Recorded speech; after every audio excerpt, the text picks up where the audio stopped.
Hello everyone. मैं एक बड़ा इंटरेस्टिंग वीलॉग देख रहा था, पॉडकास्ट सुन रहा था।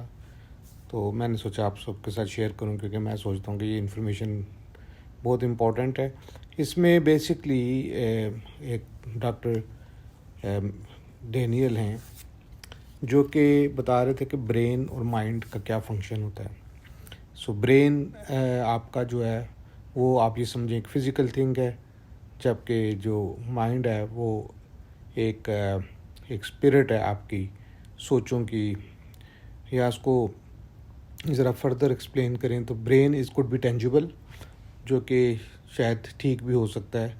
उसमें कुछ टिश्यूज़ अगर डैमेज हो जाए तो उनको रिपेयर किया जा सकता है। लेकिन माइंड, जिसको हम दिमाग कहते हैं, वो शायद उसका उसमें अगर कोई वायरस आ जाए तो उसको ठीक करना इतना आसान नहीं है। So hardware basically is the brain and software is the mind. So एक तो इसको समझने की ज़रूरत है। अब फर्दर स्टडी करते हुए डॉक्टर साहब कहते हैं कि अगर आप का ब्रेन डैमेज है किसी वजह से भी, और ये मैं फर्दर बताता हूँ कि ब्रेन डैमेज कैसे हो सकते हैं। तो आपका जो माइंड है वो ठीक काम नहीं करेगा। फॉर एग्ज़ाम्पल एक क्रिमिनल है, राइट। वो अब क्रिमिनल जो है वो ज़ाहिर है उसका माइंड उसको कहता है तो वो मर्डर करता है। या कोई रेपिस्ट है तो उसका माइंड उसको कहता है तो वो उसको ही गेट्स इनटू दिस। तो बेसिकली होता क्या है कि आपका जो ब्रेन है उस वो डिपेंड है कि वो कितना डैमेज है।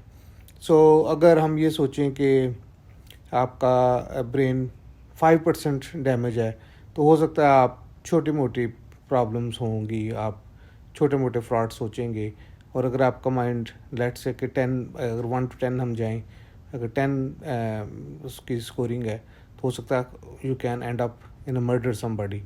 अच्छा, अब ये ब्रेन जो है वो डैमेज कैसे होता है? ये ब्रेन आपका डैमेज होता है आपके कंटिन्यूस इमोशनल टॉर्चर से। फॉर एग्ज़ाम्पल अगर एक बच्चा है और वो हर वक्त घर में अपने पेरेंट्स को फाइट करते हुए देखता है, डोमेस्टिक वायलेंस है, और उससे अगर बात थोड़ी सी बढ़ जाए तो फादर जो है वो लेट्स से कि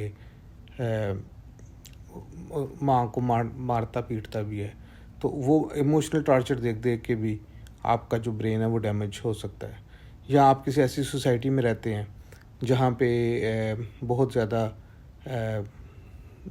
राइट्स जो हैं वो आपके एक्सरसाइज नहीं करने दिए जाते, तो वहाँ से भी आपका जो ब्रेन है वो डैमेज होता है। जैसे जिन कंट्रीज़ में पॉलिटिकल सिचुएशंस बहुत बुरी होती हैं और उन लोगों को उनके राइट्स जो है ना वो एक्सरसाइज नहीं करने दिए जाते, तो उस सूरत में भी आपका जो है ना ब्रेन डैमेज होता है। और फिर उसका आप देखते होंगे कि लोग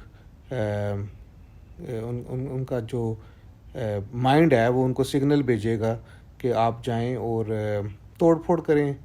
तो वो मेंटल टॉर्चर जो है ना वो आपका, जितना आपका मेंटल टॉर्चर होगा उतना ही आपका बेसिकली जो है जो आपका दिमाग है या जो आपका जो सिग्नलिंग है आपकी नेगेटिव होंगी। अच्छा, अब इसको ठीक करने के लिए एक तो हमें सम हाउ ये लर्न करना है कि वरी जो होती है, एक परेशानी जो होती है, उससे कैसे जान छुड़ानी है और हैप्पीनेस कैसे मिलती है आपको। आपको हैप्पीनेस बहुत इम्पोर्टेंट। आप कोई भी बुक उठा के देखें, उसमें जो हंसने वाले लोग हैं, जो लाफ्टर्स पे बिलीव करते हैं, नॉट लाइक आर्टिफिशियल स्माइल्स। आप अक्सर मार्केट्स में जाते हैं, people do smile at you but we all know that's all. पता नहीं अंदर से कितने स्ट्रेस्ड हैं, लेकिन they will just give you smile. लेकिन स्माइल जो है that should be very pure and the laughter should be very pure as well. That gives lots of happiness to your brain and that repairs the muscles of brain that actually eventually आपके जो mind है उसको वो positive signal देगा, और फिर mind आपकी body को पॉजिटिव सिग्नल देगा, और then you will act like a happy man, happy person basically. So इसलिए it is very very important कि आप अपने मेंटल टॉर्चर्स जो आप देखते हो उनको आप किस तरह लेते हो और कहाँ तक आप उसको अपने ब्रेन को डैमेज करने देते हो। तो अगेन द रिसर्च शोज़ कि अगर 1 to 10 आपका, अगर हम इसकी रखें इसकी मेजरमेंट रूल, तो अगर 1 है तो you are a happy man, अगर 10 है तो you could end up a criminal. तो आपने इस सफ़र को ऊपर की तरफ नहीं जाने देना, आपने इस सफ़र को नीचे की तरफ रखना है। Not 10, 9, 8, 7, try to keep it 1, 2। I know 1 is very difficult.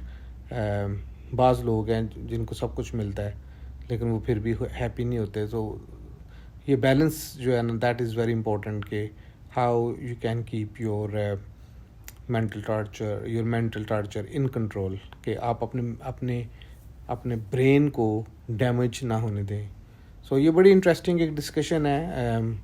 और Daniel Emin is quite good in USA who does all these researches on criminals के ये ब्रेन और माइंड का रिलेशनशिप क्या है। So if you have any question और आपको अगर लिंक चाहिए तो you are always send me a message, I will send it to you. Thank you.